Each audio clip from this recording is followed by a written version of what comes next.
What is going down, everybody? This is Sarius here, and at the request of an awesome YouTuber, our second official video for the channel is going to be the art of Commando kiting on Evil Santa's Lair. It's going to be an action-packed round, and brother, I hope that by the time that this video is done, you'll have a little bit more insight as well as more confidence when you step in to Hell on Earth. And once you level yourself up to level 6, bro. So keep on, don't give up. I know that things can be kind of challenging. The learning curve's kind of steep, but just stick with it. You'll be fine. So guys, I'm playing with my good buddies Grave Rose, Hawk. We got Llama, Xenylic, and Zonfiar. I really hope that I pronounced everybody's name right. If I butchered it, I apologize, and I will work extra hard to be able to pronounce everything correctly.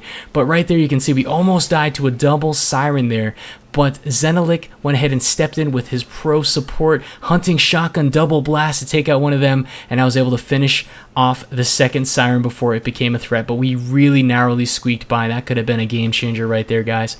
But anyways, what better way than to be kiting around a map than to be playing it with the pro master kiter himself, Grave Rose. So by the time this video is done, hopefully you guys will have a little bit more advice and tips and insight, and if anything, hopefully some entertainment value as well, because I want these videos to be fun to watch and hopefully entertaining as well. So guys, basically by the time this video is done, you'll have some strategies, some tips, and maybe some insight on how I do things and how everybody does things. But for the most part, I'm not a pro by any means. I'm not claiming to be like the pro master disaster here, and I say that word just like too much in this video. I am so sorry, guys, but it's just, I'm hooked on the word. It's just so funny. It just makes me laugh. So again, there's ammo boxes around the map, but I'm a commando, you know, so you want to go ahead and try to save that for your sharpshooter, your designated marksman, the people that are going to be out there that are going to take out the biggest threats out there, like the Scrake as well as the flesh round. Okay, so if you have a support that needs the ammo or the grenades, definitely toss it over to him. Okay, that's really important. So as you're going down to this area, we're going to cover our first bit of terminology that I'm sure many of you guys are aware of, but if not, we're going to call this, guys, the Tunnel of Death, okay? Now this is any sort of area, or rather choke point, where enemies can funnel in very mercilessly and very quickly, because not only will they stockpile, but it's going to be the dangerous types of enemies that you take.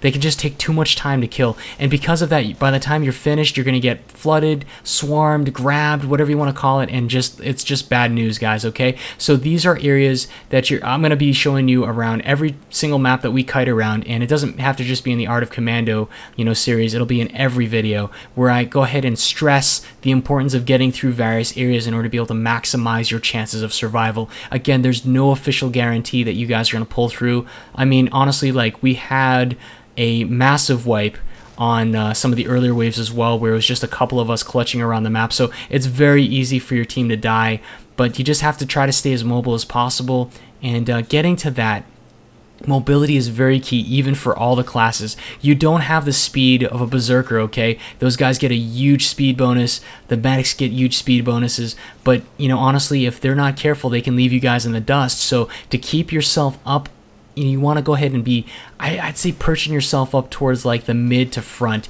You don't want to be the last guy there, okay? It's just bad news, because anything that these guys see and that they can't kill, you're going to have to be stuck with to squeak through. And there have been times where literally it's just literally impossible to get past certain enemies, like the sirens, for instance, or husks. You know, those are really notorious, or even Scrakes that change their aggro on you at the last second. So you don't want to be playing like the last type of person, kind of like the last standing guy.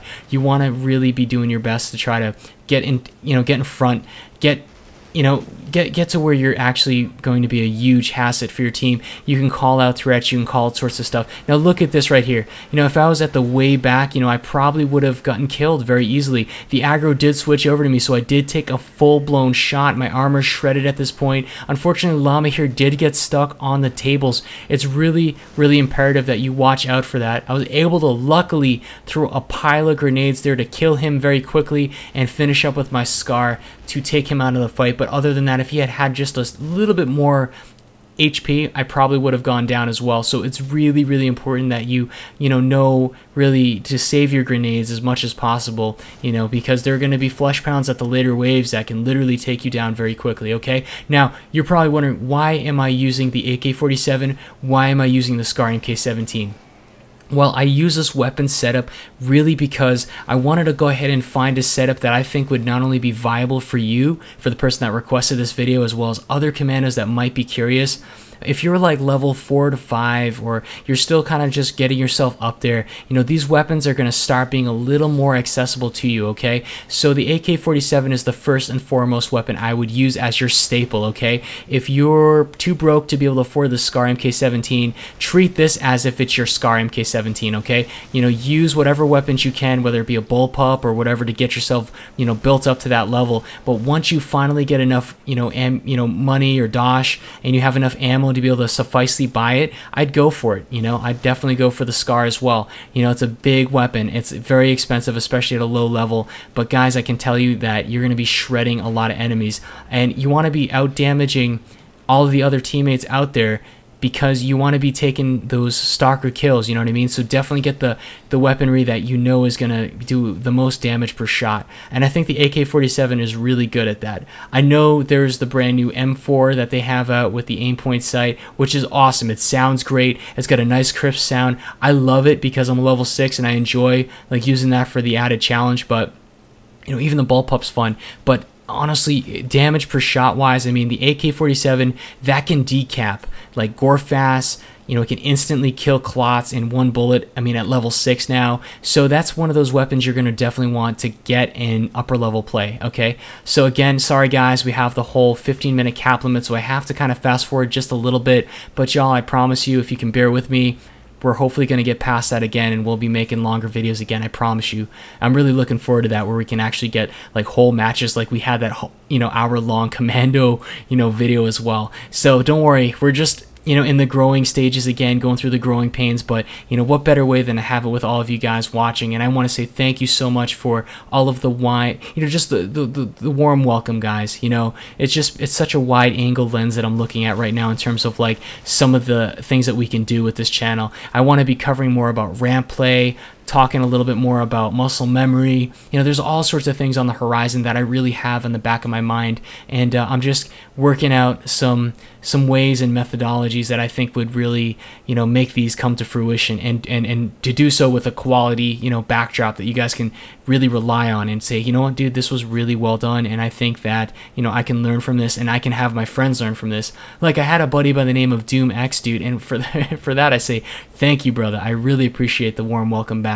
But for the most part, I mean, he had like a bundle pack where he bought like 6 copies of Killing Floor for his buddies, man. That's huge, you know. And hopefully, you know, with new players, I think that honestly the life of any game is straight up with how much, you know, how much help these guys are getting. Like, how inclined are they going to be wanting to level? You know what I mean? Is the game going to be solid enough? You know, and although I think that the game is solid in its own right, I think it's really the community and their ability to treat each other well and teach each other that's really going to allow this game to continue. Because let's face it, guys, I mean, this game's pushing about 3 years old.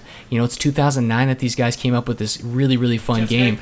But if people aren't, you know, going to be helping each other out with tips and videos and not just videos and tips, guys, I mean, just general helpfulness, you know what I mean? Like, I've joined servers where people will automatically kick like a low level instead of giving them a chance, you know, and it kind of bothers me, dude, because you know, these guys don't even have a clue that they're joining the toughest difficulty, you know? I'd rather let them kind of, like, if it's an early wave or something like that, like wave 2 or 3 or something like that, I'd let them stick around, you know? Just let them see how difficult it is, and then explain to them, you know, why did you die? Well, you died because it's not your fault. It's because it's a very hard difficulty, you know? And the learning curve is very steep, you know, to give these guys a little bit of hope, so that way they're like, dude, you know, the community just aren't a bunch of dicks. And forgive my, you know, use of language. I'm going to do my very best to keep it as, you know, as civil as possible, but you know, just be nice to the people around you, because behind that keyboard's a real person, you know. And straight up, some of them are having a bad day. They come in and want a game and enjoy it. They're real excited because they got, you know, Killing Floor on a sale, and you know, that's going to be their first impression, guys. And why not have a good impression? You know, make it so when they join a game, they're going to be like, dude, you know, these guys are pretty cool. The community is actually pretty chill, so I'm going to stick around, you know. Because I've seen a lot of people that have put like maybe, I don't know, 2-3 hours hours on it, and then they don't ever play again, and that's it, you know. And I don't want to turn this into a whole rant post about, like, you know, the community in and of itself, because I think this community is awesome. But I just think that honestly, like, you know, the more friendly we are to the new players out there, and the more helpful and resourceful we are, I think that honestly, you know, the community is only going to grow and the game's going to last like a lot longer, guys. That's all I'm going to say. So right there you can see that it's very important that you go ahead and call out enemies. If you have a voice communication system, Commando is literally going to be the class for you. Look at Grave with that nasty shot, dude. That was awesome. You just get nasty with that lever action rifle. So he went ahead and clutch shotted that first person shooter, yeah, with the flesh pound. I almost said fresh pound. I'm so sorry, guys. It's late. I'm having one of those days and one of those moments right there. But Grave literally took out the flesh pound, and we're kicking butt now. 18 left to go. Now, what we do as one of the kite strategies is you definitely want to be saving those scrakes for the end, okay? And that's just one big thing that I can definitely advise for y'all, is you definitely want to go ahead and save those guys last, because unless like a husk sets them off, or, you know, a player sets them into their rage mode, you know, they'll just walk around the map and they're really not that big of a threat. They're very easily avoidable, you know, unless you are going in opposite kite paths. But for the most part, you can see it's very easy. Grave is literally our MVP of the day right here with his lever action rifle, making very short work of these enemies. Now right here, I was getting so nervous. I'm like, oh my gosh, what would happen if, you know, you know, this Scrake kills him, because I wouldn't know what to do. I ran out of SCARMK17 ammo, and my AK-47 I went ahead and dropped so I could pick up Llama's crossbow so we can get back in action in the next round. So sure enough, we're just really filtering out the enemies real slow, trying to take our time. I was lucky to find an extra ammo box, so I went ahead and reloaded my SCARMK17. This thing does quite a bit of substantial damage to the Scrake's heads if you can land consistent, you know, headshots. Right now, I went ahead and informed everybody that I didn't want them to get cut off here in the tunnel of death, so I was trying to keep in line of sight of these Scrakes, and I was trying to just move very slowly so that way the aggro would still just be on me. And because of that, now Grave was able to have safe passage over to set himself up for the following shots that are going to be able to take out these Scrakes. So again, although you're not going to be designated to take out the Scrakes as well as flesh pounds unless you absolutely must, you want to be standing guard. If Grave, for whatever reason, let's say it's uneven ground, or he misses a shot, or he lags out, because that happens sometimes, you know, you want to go ahead and be there for him to try to lay down some automatic fire from your SCARMK17 or your AK-47, whatever weapons you have on hand, you know. And if you're accustomed to the hitboxes, you know, when the Scrakes are stunned, then you're going to do very well as a commando as well. So right here, Grave is getting really tricky here. He goes and kills the first one, the second one's raging, and he just goes and takes him out very skillfully. So I was like, oh my gosh, Grave, you know, you're making me so nervous here, bro, you know, because I didn't know if I would be able to help him out if you know, if something bad happened. But you know, Grave is very seasoned. He's a good gamer, and he's very steady. You know, there's a very consistent gamer, and him and Frank Tank 4814, they do an incredible job kiting around maps, and it's a joy playing with all my buddies. And Llama's an awesome gamer too. Just had some bad circumstances regarding those tables, but overall, it's so much fun when you get in game with all your buddies, because straight up, like, you know, the people you meet online, just be nice to them, because I'm telling you, like, as you level and as you play with people more and more, they'll become your really good buddies. So just try to be respectful to everybody, help each other out, give each other money, and, you know, honestly, even like your time as commando, don't hasten the day. If you're level like 3 and you're trying to kill stalkers, dude, don't trip. Just play the game and enjoy it, you know. There are maps out there to be able to help speed up that process, because there's more stalkers that spawn in certain areas. I'll cover some videos in it as well.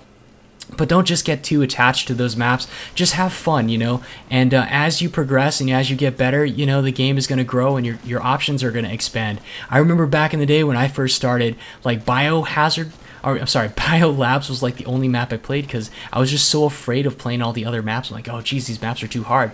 You know, Biolabs and Office were the two, you know, and it's just great, because once you get better and you feel more confident, you know, all the other maps are just going to be so much fun. Like, we'll sit down and play with a bunch of buddies, and straight up, like, we'll be like, what map do you want to play? Bro, it's like, I don't care, man. Any map you want to throw at, you know, at me, we'll get done. So right there, a little bit of double hunting shotgun action to avenge my buddies that did die, and sure enough, we were able to wrap it up pretty quickly. But it was an awesome round. Thanks again for joining us, everybody. Hope you enjoyed this video, found it fun to watch, and hopefully a little bit educational. If you like this video, you want to see some more, please do me a favor, give that like button a little bit of love, and if you want to subscribe, that's an added bonus. Sarius out. Catch y'all on the flip side.